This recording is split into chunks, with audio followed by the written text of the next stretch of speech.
Good morning, YouTube. This is the first video that I've ever made and actually posted on YouTube, but I wanted to discuss with you guys today the Lee 4000 progressive press. And the only progressive part about it that I found was its ability to progress my problem-solving skills.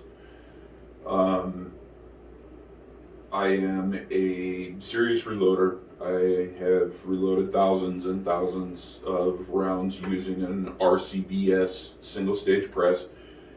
And I wanted something that was going to be a little bit more convenient, a little bit faster. So I purchased the Lee 4000. Now I purchased this solely on the price. I hadn't done any research on it. And needless to say, like many of you, I was extremely disappointed at about 15 minutes into using this thing. After 2 hours of trying to figure out how to put it together, I was under the impression that I had possibly just purchased a brand new $200 and some kayak anchor. So enough of that. Let's get you guys in here and take a look at this. Please forgive the jumpiness of my camera. I am the only one here and I have nobody to help me. So, first off, the fit and finish on this thing was absolutely terrible. I'm sure a lot of you, because I've seen a lot of posts of it, were having issues with the case feeding slide, getting stuck, binding, getting jumpy. I had seen several videos that I have watched addressing the case fitting issue and the jumpiness. All of the ideas were great. They were good ideas. Even several of them I tried, but I started thinking about it. Not everybody has access to metalworking equipment. Not everybody has the ability to make that stuff. I've seen guys that have replaced the spring and put a solid armature that came down that stopped this jumpiness, and it was an excellent idea. I actually made one. It does work, and it works well. But I started to think about it. Not everybody can do this. And I wanted to make a video keeping as much original equipment as possible. And we're going to call this the poor man's fix. Believe it or not, I actually did this by accident, just out of sheer aggravation of trying to figure this crazy thing out. So, the accidental poor man's fix on the Lee 4000 progressive was this little piece of wood. Now, if you notice that I've sanded it or ground it down to where it's got a little bit of a slope to it. Now, there's no particular angle to this. I just kind of fiddled with it until it worked. This does not cost any extra money. This was just a little piece of wood that I had laying around my shop. So, what I did was, if you look at a 9mm case, the way that it will stick up a little bit when it's sitting in here, I cut this little wedge so it would be just a little bit shorter than the case. Now what happens is when this cycles, or what was happening before, I was having an issue with the weight of the cases were causing the shells to tilt backwards, and when the weight would come down, it was kicking the casings out. They weren't going where they were supposed to, but they were sure going everywhere else, all over the counter, the floor, just doing nothing but making a big mess and aggravating me. So, what I did was I watched many videos, loved everybody's ideas, but we needed a poor man's fix. So, to fix this sticking issue, I sanded this. I started out with a 220 grit sandpaper and then slowly progressed to a 2000 grit to make this nice and smooth, to take the little burrs and bumps off of it. So this would slide back and forth and make the transition nice and smooth. Now, what I did to fix this case feeding problem, so for the 9mm cases, 357 SIG, 10mm, and 40 caliber, all calibers that I reload, this small wedge works because it's a shorter case. Now, when you step up into casings like 45 caliber and 45 Colt, you need a different wedge that's just a little bit taller. Works on the same basis. It's just a little bit taller. So as this slides in, instead of it putting the weight and kicking this out, this meets that next shell and picks it up. As it slides across, it raises it up to the height of the wood and takes the weight off of here so it doesn't kick out on you. Now, I have not tried this with rifle casings.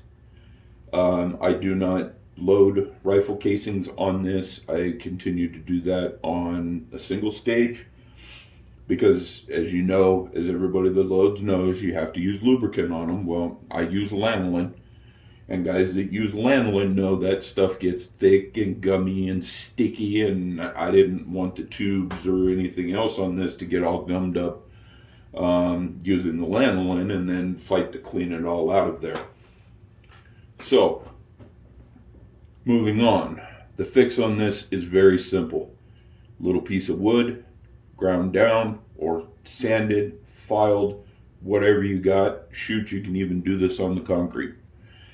Now, one other thing though that you will have to do is on the new housing, the port or the chute, whatever you want to call it, that drops the smaller casings down as you look was longer. I went ahead and filed this down so this would fit underneath and still slide back and forth clear without so when you switch over to the larger casings, you didn't have to make any other adjustments on this. And all I do is you take your little piece of wood and you just put a couple little spots of hot glue. Now, you got to move quick because if this piece of plastic is cold, your glue will set up before you even have a chance to get this thing together. Now, once you put it on there, that's it. That's the fix. Watch that your wedge doesn't stick out too far past. Otherwise, it'll push the case forward, or you're going to have a feeding problem because this little lip that hangs out won't allow the next case to drop down. Then once you've done that, you put the thing back together.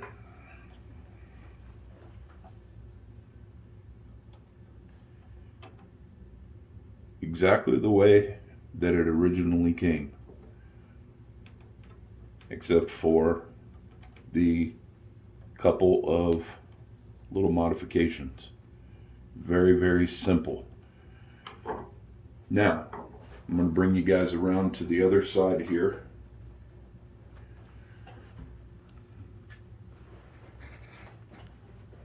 And hopefully, if my camera will focus on it,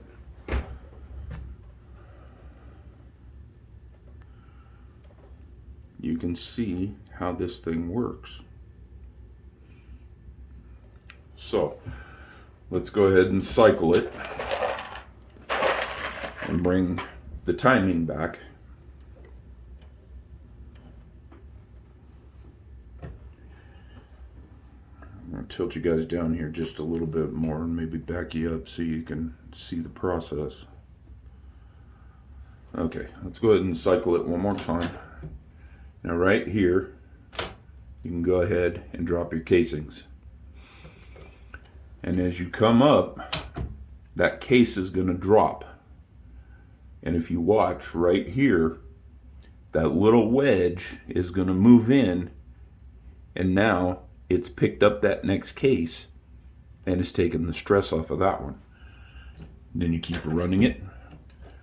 Now, granted, this is by no means flawless. You're still, from time to time, you're going to get a case that doesn't cooperate, especially if you try to go too fast, which I am probably one of the worst for patience. But as you can see,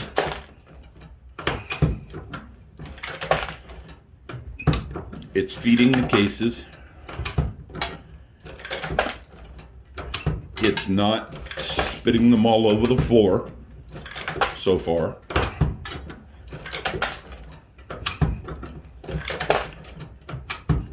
And the system is working just like it's supposed to.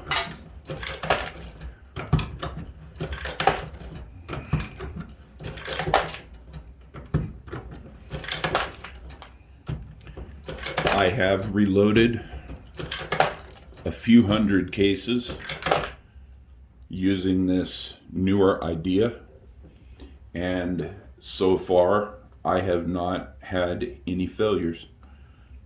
I hope that this may help some of you with your issue with the case feeding and make things much simpler. I am not supported by Lee. I do not represent Lee.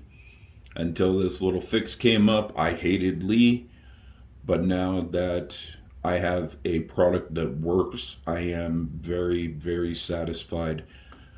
I want to thank you guys for watching. I hope this will help anybody and everybody that is looking for a simple fix for this contraption that actually works. Thank you guys for watching, and let's keep reloading.